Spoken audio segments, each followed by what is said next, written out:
Skvěle to udělal Vinicius. Domácí nejsou úplně dobře vrácený.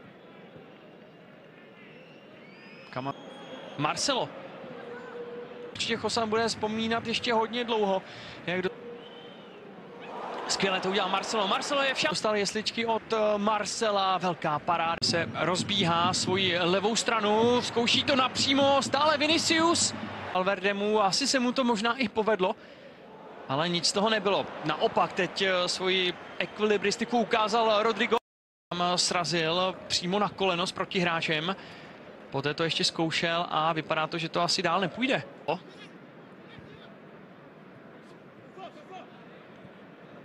Vinicius.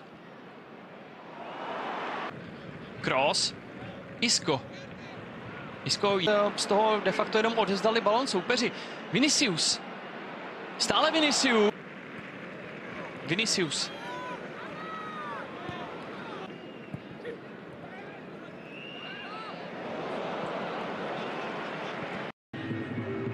Vinicius.